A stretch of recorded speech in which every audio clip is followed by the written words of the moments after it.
Nikikutangazia moja kwa moja kutoka mjini Goma, mashariki mwa Jamhuri ya Kidemokrasia ya Kongo. Hii ni idhaa ya Kiswahili ya MTV. Hujambo na karibu katika taarifa yetu ya habari mahali popote pale ulimwenguni, mpenzi msikilizaji na mtazamaji wetu. Ikiwa leo ni Aprili mosi ya mwaka 2025, na machache kati ya yale mengi utakayoyasikia ni pamoja na gavana wa Kivu Kaskazini awapa likizo la kiufundi wafanyakazi wote wa serikali ambao bado wamepatikana katika mji wa Goma. Na mvua zinazoendelea kunyesha nchini Tanzania zimesababisha uharibifu mkubwa wa miundombinu, lakini pia na makazi ya watu na nyumba za makazi zikivamiwa na maji. Kwa hayo na mengine mengi, msikilizaji na mtazamaji wetu, ni tuweze kuungana nami mwanzo hadi mwisho. Kwa niaba ya watu tutakaowasikia, mimi ni Tryphon Odas, karibu.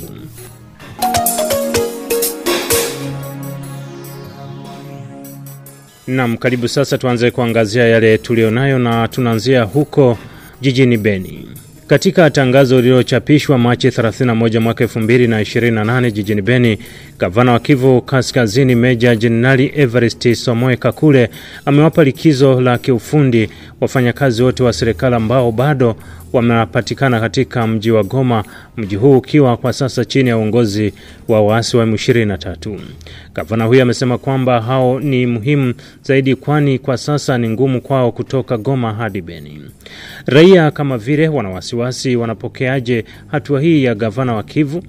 MTV imezungumza moja kwa moja na Bernard Kapitura akiwa upande wa vyama tawala. Wale wanakuwa wamechelewa huku kunako M23, najua ya kwamba labda inawezekana kuna wengine ambayo sio kwa matakwa yao, lakini wengine inakuwa labda kwa matakwa yao. Hii inakuwa shida. Na shida la pili, unajua M23 inakuwa kama imedhibiti sehemu kubwa kunako jimbo letu, lakini gavana anakuwa na pato ndogo wa kuweza kulipa watu wafanyakazi wote ambao wanafanya kazi na wale ambao hawafanyi kazi. Ndio maana mimi naona ya kwamba inakuwa sahihi kuambia wale ambao bado hawajafika kama hawawezi kufika, na kama wanabaki huko wakuwe kama wanakuwa kwenye likizo, sababu inakuwa sio kwa matakwa yao, pia sio kwa matakwa ya government, lakini ni kwa matakwa ya hii mambo ambayo yanakuwa mambo ya muda. Clovis Mtusia wa upinzani anasema, mimi nimeona kama hiyo decision yake sio nzuri kabisa. Kwanza wale ambao wanampatia shauri wamemkosea sana, kwa sababu kuna wakongomani wale ambao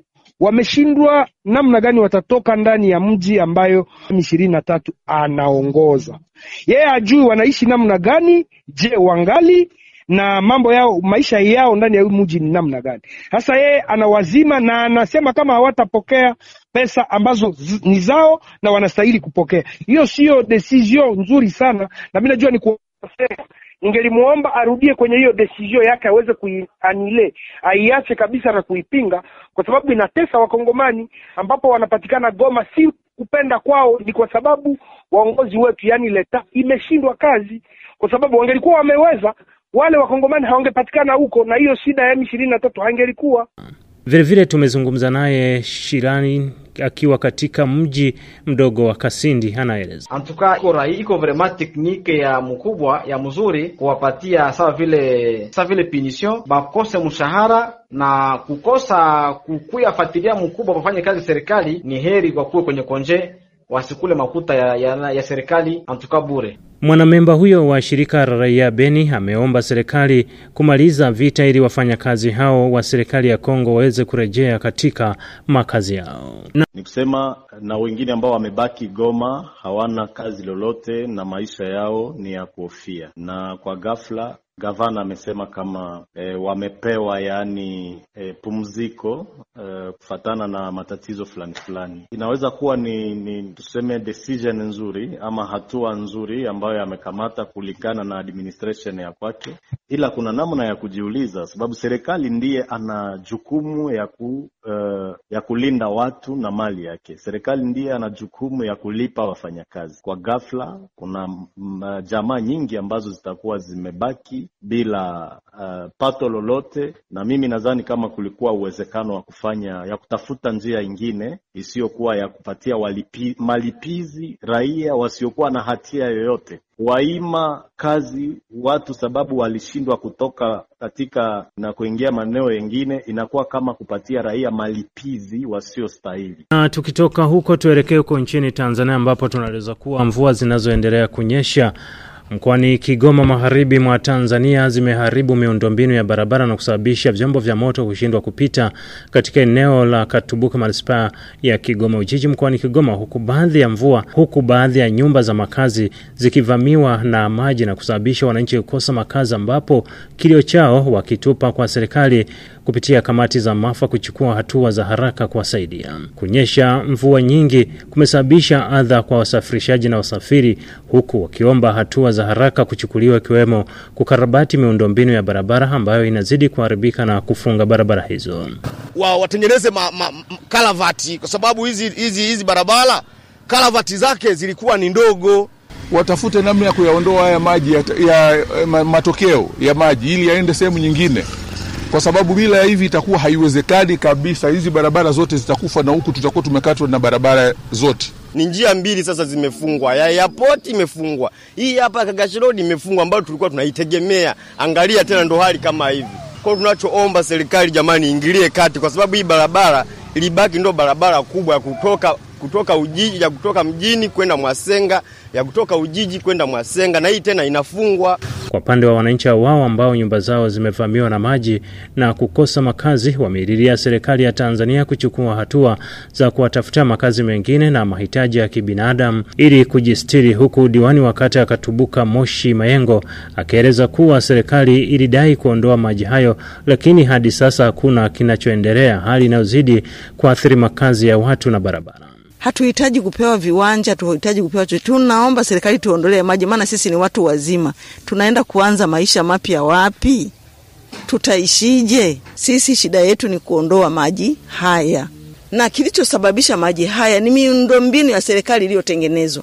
Kwa hiyo maji yote kutoka mji mzima yameelekezwa Katubuka, na sisi kama maji yameelekezwa hapa, sasa Katubuka imejaa. Ni kitu kinachosikitisha kwa serikali sikivu ya Jamhuri ya Muungano wa Tanzania inayoongozwa na Dr. Samia Suluhu Hassan kuona hali hii, lakini viongozi ambao waandamizi wake hatujamuona hata mmoja kuhusu swala hili.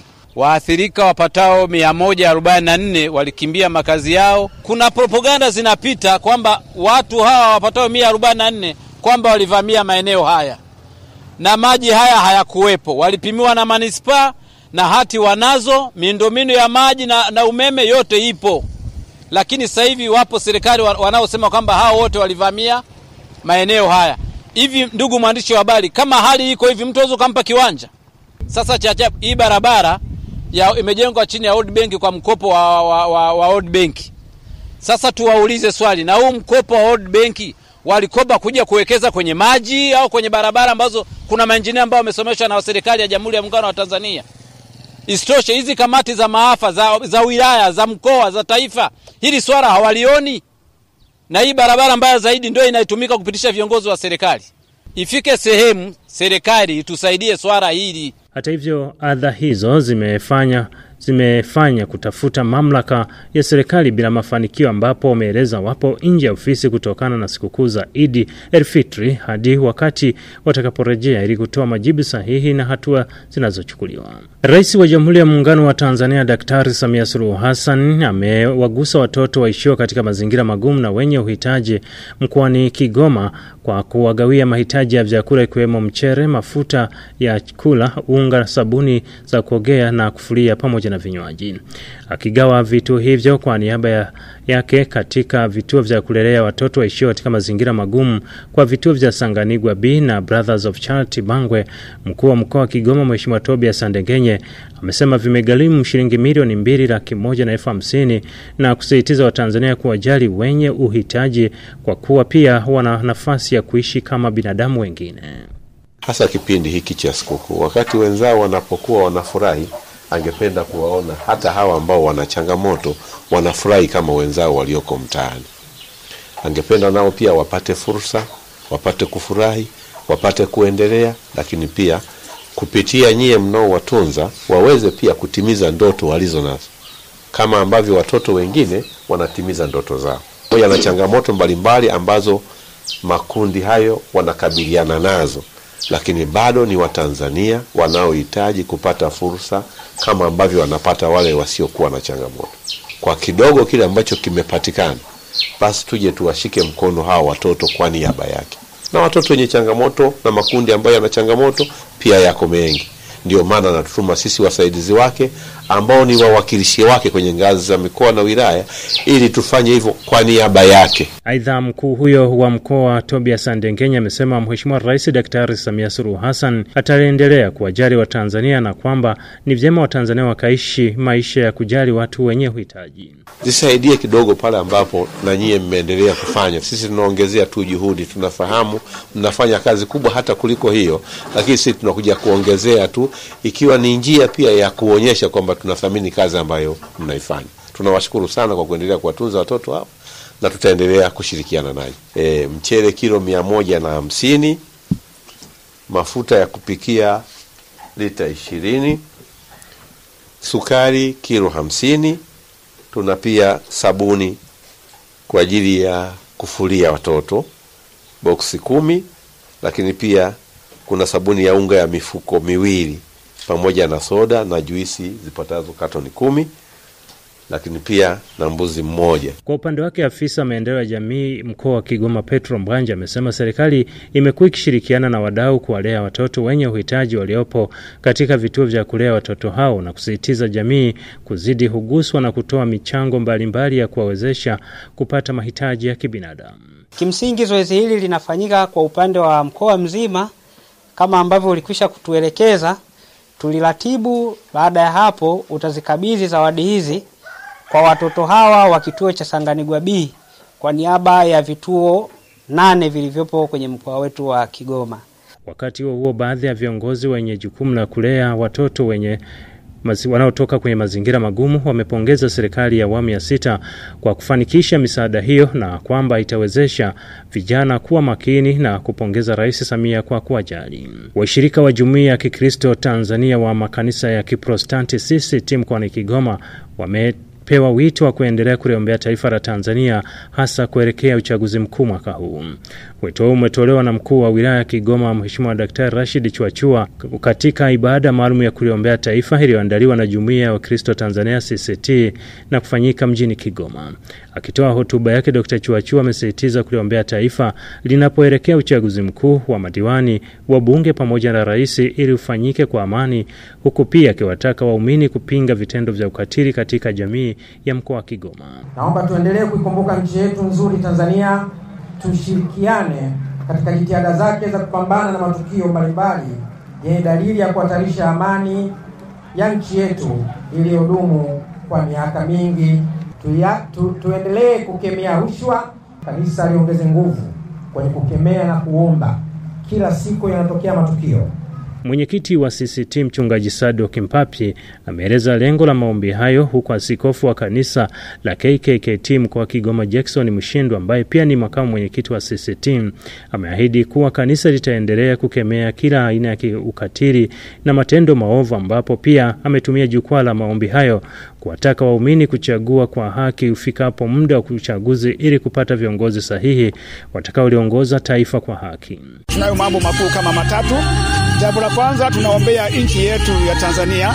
Sasa tunamuombea rais wetu pamoja na mawaziri pamoja na wakuu wa mikoa na wa mkuu wa wilaya juu ya uchaguzi katika mwaka huu wa 2025. Tutaendelea kuliombea taifa letu, lakini pia tutaendelea kushirikiana na serikali katika kuhakikisha kwamba tunaleta maendeleo katika mkoa wetu, lakini pia tunapinga mambo yote ambayo ni kinyume na haki za binadamu.